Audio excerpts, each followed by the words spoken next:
صحرائے عرب کے وہ قدیم باشندے جنہوں نے سبا نامی ایک جنت نظیر بستی کو آباد کیا تھا۔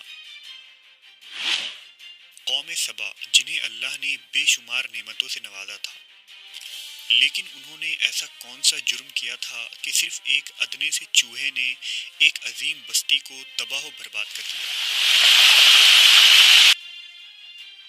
قوم سبا کون تھے اور ان کا انجام کیا ہوا؟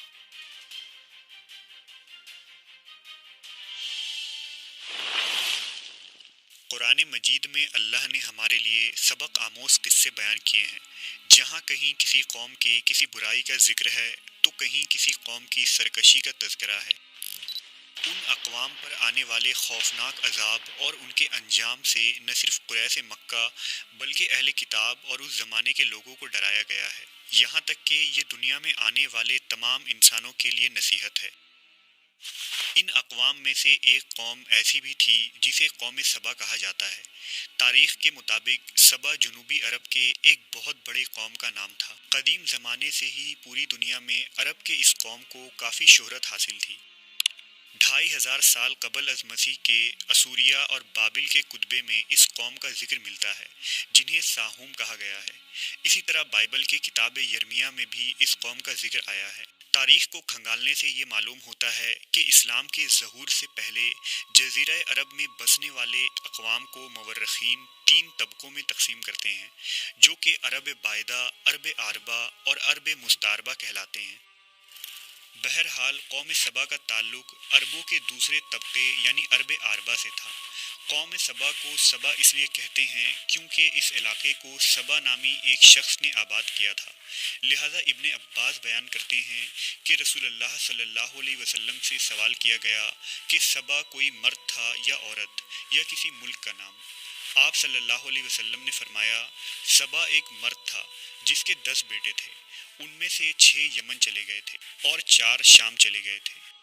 سبا سام بن نوح کے بیٹے قحطان کی اولاد تھے، یہی وجہ ہے کہ ان لوگوں کو قحطانی عرب بھی کہا جاتا تھا۔ سبا کا اصل نام عبد الشمس تھا۔ اہل تاریخ نے یہ بھی لکھا ہے کہ عبد الشمس نے اپنے زمانے میں آخری نبی کی بشارت سنائی تھی اور وہ ایک نیک انسان تھا۔ سبا جنوبی عرب کے تمام قبائل کا جد امجد تھا۔ اس نے یمن کا مشہور شہر معرب کو آباد کیا تھا۔ ابن کثیر نے یہ بھی لکھا ہے کہ سبا بعد میں یمن کے بادشاہوں کا لقب ہو گیا تھا اور ملکہ سبا یعنی بلقیس کا تعلق بھی اسی سلطنت سے تھا۔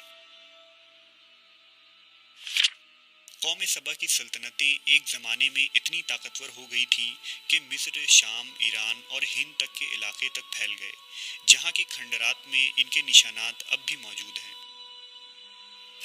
قوم سبا کا عروج کا زمانہ 1100 قبل از مسیح ہے۔ جب داؤد اور سلیمان علیہ السلام کی حکومت آئی تو یہ قوم ایک مالدار قوم کی حیثیت سے مشہور ہو چکی تھی۔ ابتدا میں اس قوم کے لوگ سورج کی پرستش کیا کرتے تھے، لیکن جب ملکہ بلقیس کی حکومت آئی تو سلیمان علیہ السلام کے ہاتھوں قوم سبا کے لوگ مسلمان ہو گئے اور شرک و بت پرستی ترک کر دی۔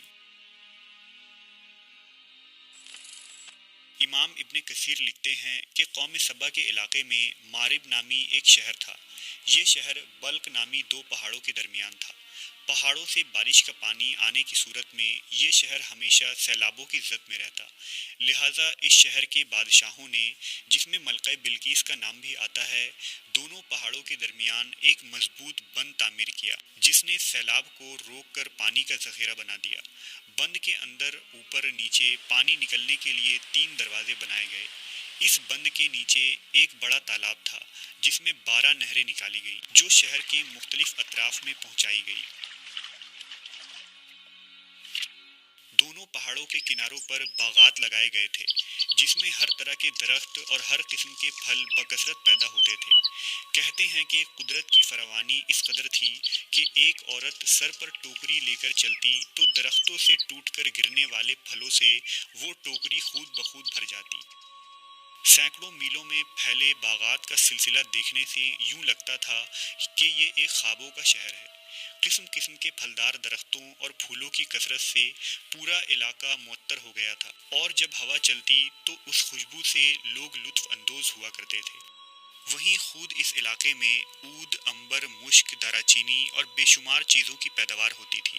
اللہ نے اس علاقے کو بلد طیبہ قرار دیا ہے، جس میں سردی گرمی کا اعتدال اور آب و ہوا ایسی صحت بخش کہ پورے شہر میں مچھر، مکھی، سانپ، بچھو جیسے موذی جانور کا نام و نشان بھی نہیں تھا۔ کہتے ہیں کہ ملکہ بلقیس سے سلیمان علیہ السلام کا رشتہ ہو جانے کے بعد قوم سبا ایک لمبے عرصے تک توحید پر گامزن رہی، مگر بعد میں انہوں نے بغاوت اور سرکشی شروع کر دی۔ وہ لوگ کافر ہو گئے، ان کے اندر شرک و بت پرستی کا زور ہو گیا۔ انہوں نے المقا یعنی چاند دیوتا، ایشتر یعنی زہرہ ستارہ، زاب یعنی سورج دیوی اور اس طرح کے بہت سارے باطل دیوی دیوتاؤں کی پوجا شروع کر دی۔ نہ صرف شرک و بت پرستی، بلکہ قوم سبا کے لوگ نہایت ہی عیش پسند اور اللہ کے ناشکرے بن گئے تھے اور مال و دولت کے نشے میں چور ہو چکے تھے۔ وہ خدا کی یاد سے غافل ہو گئے۔ اتنے سارے نعمتوں اور راحتوں کی فراوانی کے باوجود وہ اللہ کو بھول بیٹھے اور دنیا کی دل فریبیوں میں ہی مست ہو گئے۔ قوم سبا کے لوگ اسراف کرنے لگے تھے اور خدا کی دی ہوئی نعمتوں کو بیجا برباد کرنے لگے تھے۔ حالت یہ تھی کہ یہ لوگ خالص گندم کی بنی روٹیوں سے بچوں کے بدن کی گندگی صاف کیا کرتے تھے۔ بعد میں ان گندی روٹیوں کو اکٹھا کرنے سے ایک پہاڑ بن گیا تھا۔ جب کوئی صالح شخص انہیں اس عمل سے ڈراتا اور اللہ کا خوف دلاتا تو وہ جواب دیتے کہ جاؤ، ہمیں بھوک اور اناج کی کمی سے کوئی ڈر نہیں ہے، ہمارے پاس بہت سارے پھل، گندم اور میوے ہیں۔ غرض یہ کہ نعمتوں کی کثرت نے انہیں غافل کر دیا۔ کہتے ہیں کہ وقتاً فوقتاً قوم سبا کی طرف 13 پیغمبر مابعوث کیے گئے تھے، لیکن ان 13 پیغمبروں کا ذکر قرآن و حدیث یا کسی بھی تاریخی حوالے میں موجود نہیں ہے۔ ان انبیاء کرام نے ان لوگوں کو خدا کی نعمتوں کا شکر بجا لانے کی تلقین کی، انہیں راہ راست پر آنے کی نصیحت کی اور بیجا اسراف سے توبہ کرنے کو کہا، لیکن ہر سرکش قوم کی طرح انہوں نے بھی انبیاء کی دعوت کا رد کر دیا۔ اللہ نے انہیں سنبھلنے کی کافی مہلت دی، لیکن وہ اپنے کفران نعمت پر قائم رہے، لہذا اللہ نے ان کی گرفت کرنے کا فیصلہ کیا۔ قوم سبا کے جرم کے پاداش میں ان پر اندھے چھچھندروں کو مسلط کر دیا گیا۔ ان صحرائی چھچھندروں اور چوہوں نے ان کے عظیم مارب ڈیم کا رخ کیا اور بند کو نیچے سے کھودنا شروع کر دیا اور اس میں سوراخ کرتے چلے گئے۔ چوہوں نے بند کے نیچے جگہ جگہ چھوٹے بڑے سوراخ کر دیے، لہذا جب پانی کا ریلا آیا تو انہیں چوہے کے ذریعہ بنائے گئے سوراخوں سے نکلنے کا موقع مل گیا، جس سے بند ٹوٹ گیا اور پانی پوری بستی میں پھیل گئی۔ قوم سبا کے تمام باغات اور کھیت پانی میں غرق ہو گئے۔ پانی کے ریلے میں اہل سبا کا مال و اسباب اور مویشی سب بہتے چلے گئے۔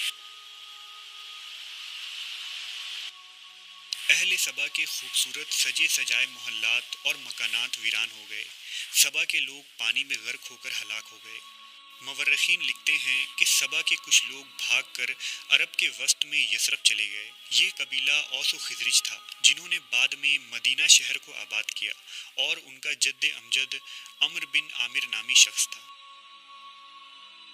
نعمتوں کی کثرت نے قوم سبا کو شکر بجا لانے کے بجائے سرمست اور خدا کی یاد سے غافل کر دیا تھا، جس کے نتیجے میں انہیں تباہ کر ڈالا گیا۔ یہ سزا ان کے اپنے ہی اعمال کا بدلہ تھا جو انہوں نے کیے تھے۔